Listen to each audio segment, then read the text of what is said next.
Hello and welcome back to DriveDriverDriven. I'm Humble, and we're still doing a little bit of test and tune on the Ultima, revisiting some of our leftovers from last episode. Now, previously I mentioned that we were going to work on the AC system, and I finally got that working, mostly due to me misreading the manual. I had to go back in RTFM to verify my circuits, and it turns out I had wired them incorrectly. So let me show you on the whiteboard really quick how I set it up and then what I had to do to fix it. Okay, so I'll talk us through sort of what I've diagrammed out here. So this setup was how I had it set originally. There's a 4-wire pigtail that comes off of the AC compressor, and I misread their circuit diagram, and I had done 12 volt to whatever speed I wanted to select, and then ground to the black wire. I had this weird issue where the AC compressor would work when the whole car was off, and all the systems were shut off when the main relays were closed, meaning that there was, power on to the systems, but nothing was actually energized yet. And then I could turn on the AC switch and the AC compressor would activate. However, the second I turned all the rest of the systems on, it would turn off. Well, reading through our manual, I determined that this is actually how it needs to be wired up. Instead of doing a separate 12 volt and ground, what it's actually looking for you to do is to connect the supplied ground from our pigtail to either low, medium, or high to select the speed of the compressor. Now you can either do what I've done and just go AC ground from that pigtail to medium, so it just runs at medium all the time. Or if you want to get really fancy, you could just have a rotary selector where ground would be your common, and then low, medium, and high would be your options on the switch. Knowing that this was the solution, I had to rewire things a little bit, because the way I have the ECU configured for the Dominator is that it either needs a ground signal or a 12 volt signal to tell the ECU that the AC compressor is running, and to bump the idle a little bit so that there's a little more juice coming from the alternator. Problem is that because of how this setup works and the AC dash switch, I can have the dash switch just simply close this circuit, but that doesn't supply ground or 12 volt. This is actually a low voltage line, so it's only like 2 volts thereabouts, and that's it. So what I needed to do is set up a double relay.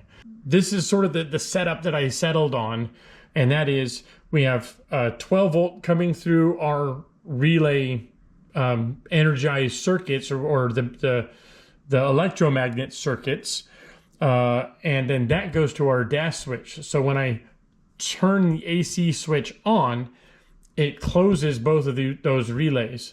And so the first relay is for our ECU kick, and all that does is it goes from ground on one side to the ECU on the other, and that just provides a ground signal path so that the ECU can know when the AC compressor is running. On the second relay, that's our actual relay control to close the switch for our AC circuit. And again, this is this circuit here, except now it's just going through this relay from medium to our AC ground, that same pigtail ground. And so when you turn the dash switch on, it does both of these things, controlling our ground and our AC, and the compressor works. So now that we know the compressor works, the best thing to do is to test it. Now, one of my fears was that if I had the AC system on, the headlights on, winding through with the power steering, so that's doing its thing. Basically every system that could be pulling power at the same time including our radiator fans and stuff like that, is the alternator still powerful enough to continually charge the battery while all those systems are in use? So the only way to check that is to go for a spin. So I wanted to do our first test drive during the day and just do a quick little lap out on some freeways here locally, and shout out to everyone I saw who were taking pictures and video along the way. Again, keeping it easy. We're not out to set the road alight.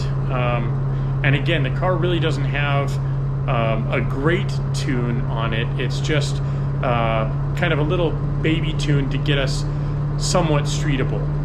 Of course, the other side of this coin is that the more we drive the car, the more the Holley auto-tune function can tweak our maps and make drivability a little bit better.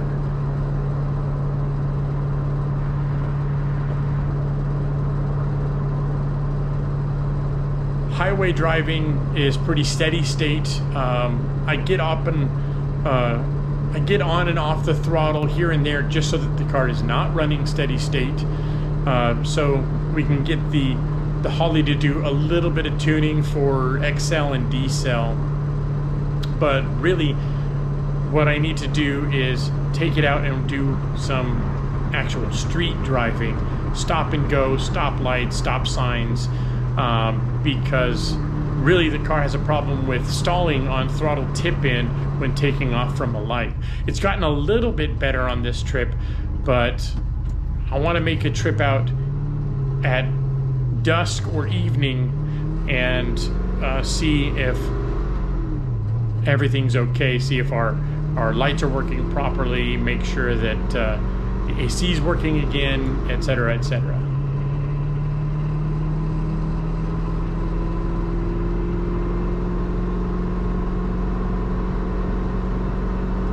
So a couple more test drives down, some more logs pulled from the Holley. All I have to say is so far so good. Again, we're just taking baby steps here, nothing too crazy. I do have our next dyno day scheduled. It's going to be set up for about mid-December. Hopefully all goes well with that regard. I'm really hoping to get in there, finish off our tune with Jay, and then get it driven home. As far as the AC system goes, it does work.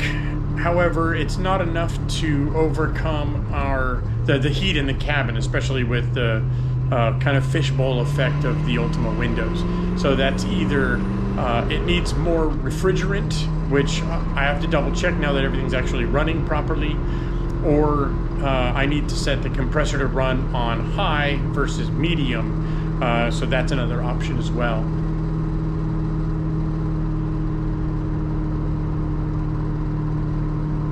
I thought it was pretty noisy when the car was not running. However, you can't hear a thing with the car on. You can't even tell that the compressor's running. You can barely hear the fan under the dash, and that's actually louder than the compressor running in the side pod, which seems kind of crazy to me.